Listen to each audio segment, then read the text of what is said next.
ನೀವು ಮಲ್ಟಿಪ್ಲೆಕ್ಸ್ ಥಿಯೇಟರ್ನಲ್ಲಿ 200 ರೂಪಾಯಿಗೆ ಟಿಕೆಟ್ ಏನಾದರೂ ಮಾಡಿಬಿಟ್ರೆ ನಮಗೆ ನಷ್ಟ ಆಗುತ್ತೆ.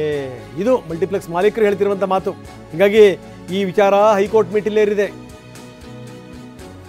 ದರ ಮಿತಿ ಪ್ರಶ್ನೆ ಮಾಡಿ ರಿಟ್ ಹಾಕಲಾಗಿದೆ. ಹೊಂಬಾಳೆ ಫಿಲ್ಮ್ಸ್ ಪರ ವಕೀಲ ಮುಕುಲ್ ರೋಹಟಗಿ ವಾದ ಮಂಡಿಸ್ತಾರೆ. ಮಲ್ಟಿಪ್ಲೆಕ್ಸ್ ಸೇರಿದಂತೆ ಚಿತ್ರಮಂದಿರಗಳಿಗೆ 200 ರೂಪಾಯಿ ಫಿಕ್ಸ್. ಏಕಪಕ್ಷೀಯವಾಗಿ ನೀವು ಈ ರೀತಿ ದರ ನಿಗದಿ ಮಾಡಿಬಿಟ್ರೆ ನಮ್ಮ ಗತಿ ಏನು?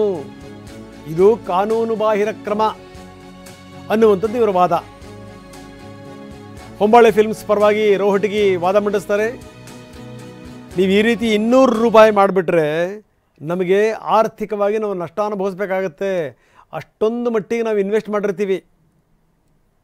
ಸುಮ್ಮನೆ ಅಲ್ಲ, ಕೋಟಿಗಟ್ಟಲೆ ಸುರಿದು ನೀವು ಹಾಕಿ 200 ರೂಪಾಯಿ ಅಂತ ಫಿಕ್ಸ್ ಮಾಡಿಬಿಟ್ರೆ ನಾವು ಎಲ್ಲಿಗೆ ಹೋಗಬೇಕು?